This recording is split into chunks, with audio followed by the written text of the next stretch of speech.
Today I'm sharing a chapter from our book, The Diagnostic Awakening. This book and this chapter is especially personal to me.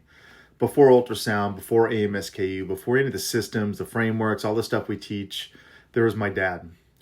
I grew up watching him practice medicine in a way that was equal to part science, intuition, and genuine care for people. I didn't realize it at the time, but those moments early on, especially sitting in his clinic, watching how he listened, how he examined, how he interacted with patients, really shaped everything about what I believe in diagnostics today. This chapter is about that. It's about the spark that eventually led to the fellowship-style training we developed at AMSKU, and the belief that clinicians don't just need tools, they need clarity, confidence, and a way of seeing that changes how they practice. So let's get into it. Here's the chapter. So this is the book, The Diagnostic Awakening. And I'm going to read from chapter 3, titled The Country Doctor's Son.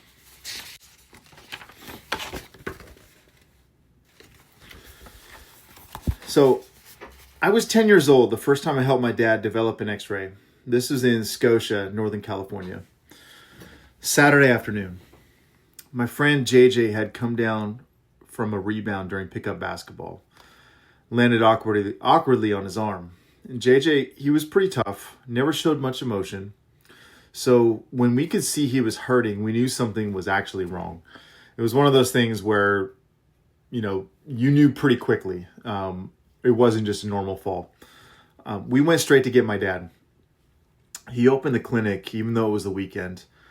And that's the kind of doctor he was. We all went in together, me, JJ, and JJ's dad. So my dad positioned JJ's arm underneath the x-ray machine, took the film, then brought me back to the dark room while they waited out front. The dark room wasn't much bigger than a closet. There was a red safe light, a chemical smell sharp enough to make your eyes water. And Dad clipped the film to the line with metal tongs, dipped it in the developer bath, counting under his breath, 30 seconds, 60, then stopped the bath, then the fixer. He lifted up the film to the light, pointed with one finger. He said, "See that? There's a green stick fracture. Common in kids. The bone bends and cracks, but it doesn't break all the way through, so it was an incomplete fracture." He showed me the line where the bone had split partway across. 20 minutes after we'd walked in, JJ had a diagnosis and a cast. Dad had diagnosed it, treated it, managed it right there.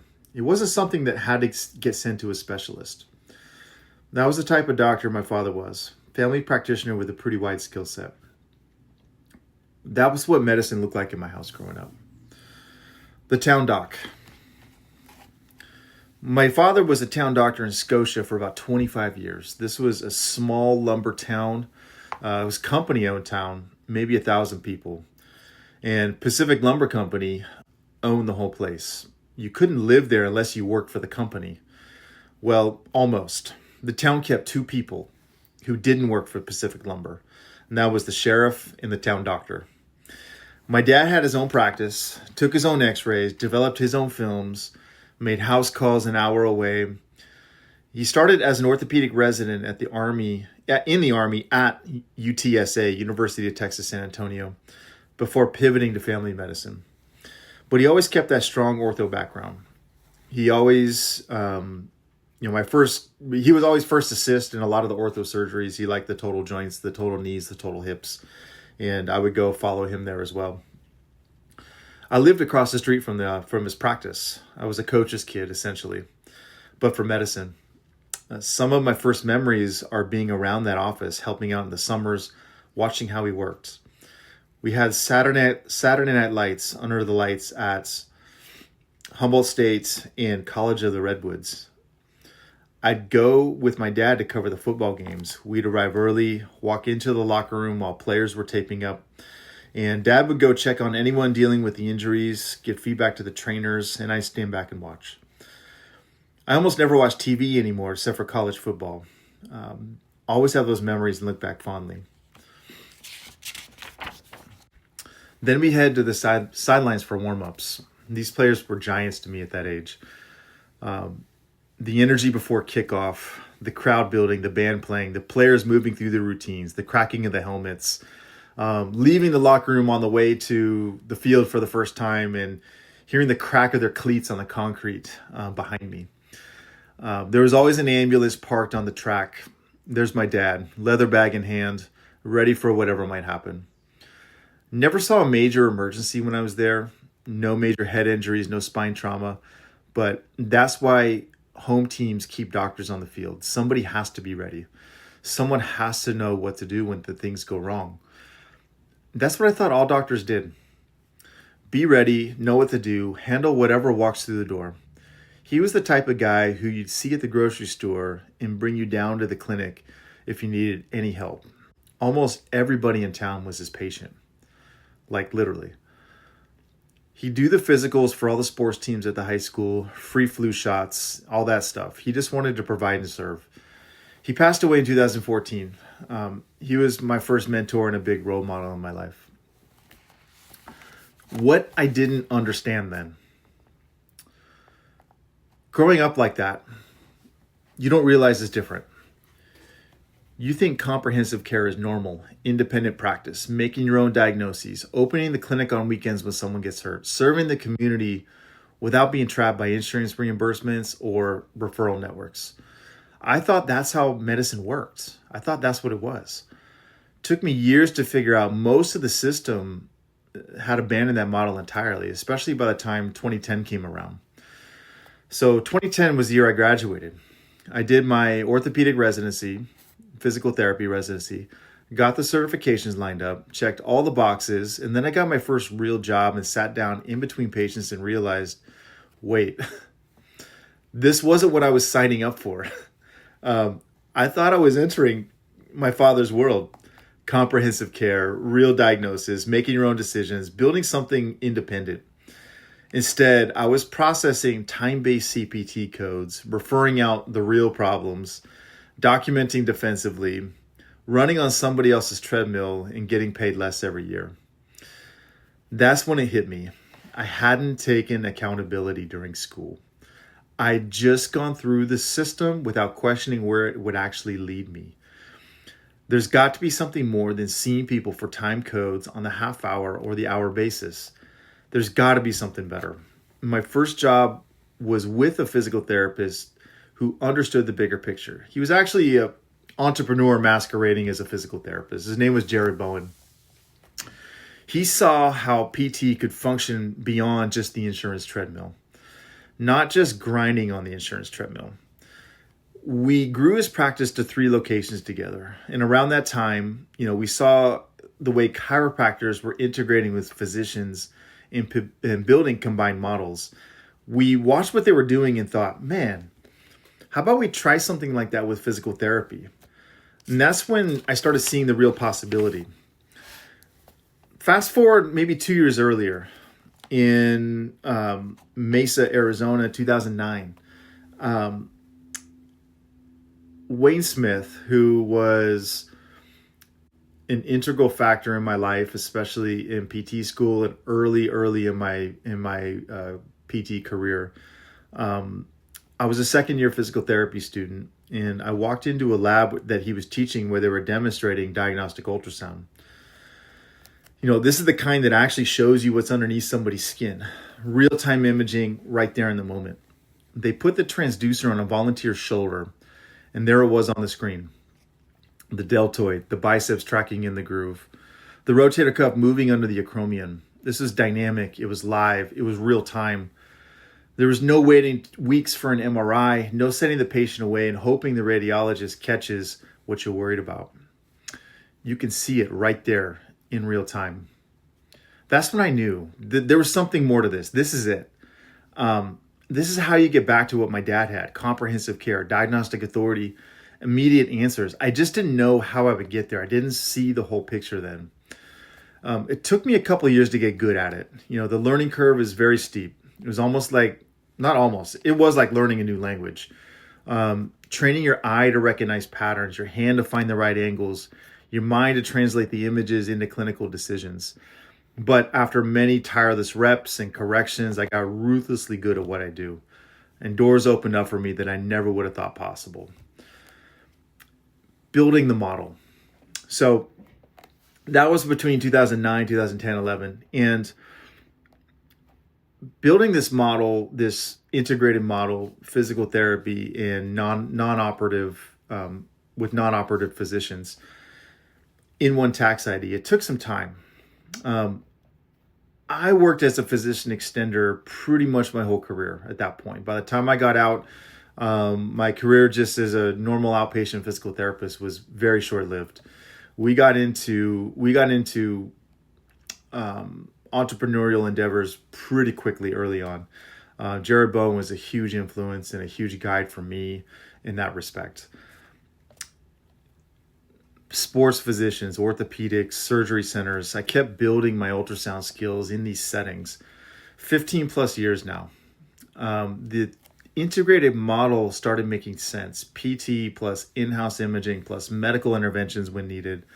One location, same day answers, no referral delays, just like my dad's model. In Phoenix, late 2020, Ryan and I had the privilege to take part in a growth project that combined disciplines. This started small with 1 or 2 clinics, and it grew to about 4 in 6 months combined. Eventually, this model got to 9 locations, and now we're currently at 13 across the state of Arizona. Everything had to be systematized. Ryan and I really took lead with integrating diagnostic ultrasound on the clinical level with not only the therapists, but the doctors and the physician assistants. We started very lean, if you want to put it that way, cloud-based Word docs, and we had to condense everything down. Write down what you do, condense the process, know your numbers, and really create a system of learning. But the bottleneck, here's what we kept running into. The technology wasn't the problem. The training was. The tech is only as good as the person who's operating it. And most doctors, most clinicians don't have access to real training. Weekend courses on models, academic programs disconnected from actual patients. Nobody's teaching the integration piece. Nobody teaches philosophy, just button pushing. All the hard skills, the diagnosis, the intervention, the imaging, those are, quite frankly, the easiest things to teach. Doctors, physical therapists, medical professionals, we're really good at following the steps. Like if you have a high tolerance for pain and work capacity, like that's how we get through school. Like we take this exam, go to the next course, pass that, go to the next thing, right? But the hardest thing to teach is philosophy. The conversations, the mission. Is the philosophy aligned? Are you willing to grow? Do you have a growth mindset? Hard skills like commoditized medicine. Hard skills are like commoditized medicine. Everybody comes out well trained in the technical stuff. That's not what differentiates outcomes. The gap was massive. Teaching the next generation. I began teaching as an adjunct faculty at AT Still at the university level at AT Still in 2013. It started with some hands-on labs and modular-based imaging courses, and in 2015 led to a standalone radiology and imaging course at the university that I still teach today. One course, one semester, is about 3 months a year. Bringing that specialty into the curriculum. Ryan and Martin and I have shadow days. We had shadow days all the time. People would come follow us from in Arizona, all over the country. But we realized that we needed more than that. We were open book when it comes to what we do. And if somebody really cares to come out and check it out, the doors are always open. But really, I knew we needed something more structured, something that could actually produce competent diagnosticians and be a lighthouse for people, not just people who knew how to take pictures. And then the student who became a partner. So I'm going to transition into the next segment here. I was teaching at AT Still, integrating sports physician offices around the Phoenix area in Arizona. And I was at this one doctor's office in Glendale, Arizona. His name was Dr. Sellers. integrating diagnostic ultrasound and physical therapy into his practice. And then this guy came in who through the door, who's looking to take the next step in his journey. Different background entirely, biochemistry major, not the typical kinesiology PT student. He was the nerdy scientist in the back. He was going through his own transformation, his own crisis, management disaster, burning out, looking for something better. Smart guy, creative thinker. He asked great questions about integration. This guy's name was Ryan Martin. A few years later, after he'd gone through a pseudo residency program where I started off as one of his coaches, and he wrapped up most of his training with Wayne Smith. And after he'd gotten his RMSK certification, we both independently built and proven the integrated model in our own practices. We reconnected down the road. We realized that we have to build this thing together. The training gap was too big. The need was too urgent. We'd both proven the model worked. Both got ruthlessly good at what we do. Both saw the same problem everywhere. This is bigger than just PT. The community needs it. That's when AMSKU started to become real. But before we go too much into that, you need to understand Ryan's journey first, because what we built together only makes sense when you see how different our paths were and how we ended up at exactly the same conclusion from different directions. So that's chapter 3 from the Diagnostic Awakening. I'm going to share more insights going forward with you guys about it, and Ryan will share his, but just wanted to give you a window into the background of where we came from, how we built this training model, and the philosophy of the organization and the teaching style. This business is very, very personal to us, and we care deeply about our clients, the doctors, clinicians who work with us. We don't take their trust lightly, and so I'm going to be sharing more of this stuff with you guys. It was a pleasure of mine to read this chapter to you. Again, very personal one for me, and looking forward to sharing more.